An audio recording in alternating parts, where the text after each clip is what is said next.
निश्चय मु धन्यवाद देवी आम समस्त लोकप्रिय मुख्यमंत्री श्री श्री मोहन चरण माझी महोदय को जहाँ तत्वावधान जहाँ आशीर्वाद आज धर्मशाला विकसित होगा जाऊँगी। निश्चय आम जिते परिवर्तन नारा देलु आम से कहूँ निश्चय गोटे निष्पेषित दलित अवहेलितर कार्य हम निश्चय आज धीरे धीरे से परिवर्तन होगा जाऊँगी। आज देखिए आम विगत दिन में आम राशन कार्ड 600 कोटी अंतर्दय आवास एवं स्टाइपेंड भत्ता किसी बांटी आज ये जगार धर्मशाला महोत्सव पड़िया धर्मशाला पंचायत समिति तरफ एवं आज रसुलपुर पंचायत समिति तरफ रसुलपुर ब्लॉक रे बंटा होता आज 1818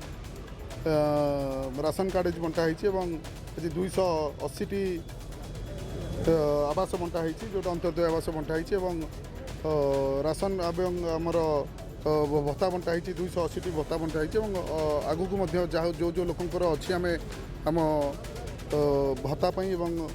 यही आवास जहाँ जहाँ अच्छी सब आम दिन राति समस्ते एक कम कर समस्त धीरे धीरे समस्त से कार्य पूर्ण करूँ। सब बड़ कथा आम जिते बुली जो सरकार परिवर्तन लोकंर चाहिदा तो अच्छी घर बासगृह खाद्य अच्छी ता सहित थी आलोकीकरण जिते गोटे लोकटे थिला स्ट्रीट लाइट थिला से देखिए पूर्व सरकार मत मुझे आक्षेप करी कहूनी जोटा सत्यता मुझे रोचे जानी देखी आपण मैंने देखी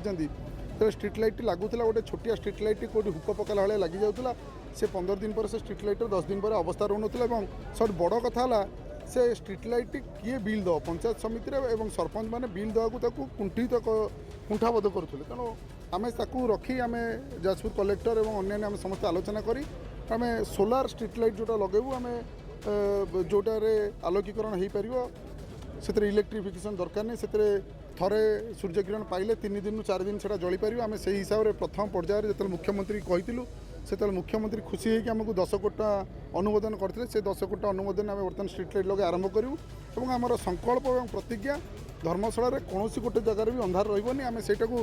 धीरे धीरे धीरे धीरे से कार्य बंद हेनी जेपर्यंत सब जगह आलोकीकरण हम तापर स्ट्रीट लाइट आमर बंद रु पुनर्बार धन्यवाद देवी समस्त को जो मीडिया बंधु मानू जो मैंने समस्ते आसी धर्मशालार जहाँ जहाँ कार्य को सारा ओडिशार समस्त जनाऊँ धर्मशालार कोण अनुकोण जो असुविधा होची आपण मानक द्वारा सरकार जानीपार से मत सुविधा मिलूँ तो निश्चय समस्त को बहुत धन्यवाद देवी ब्लॉक वीडियो सार जहाँकर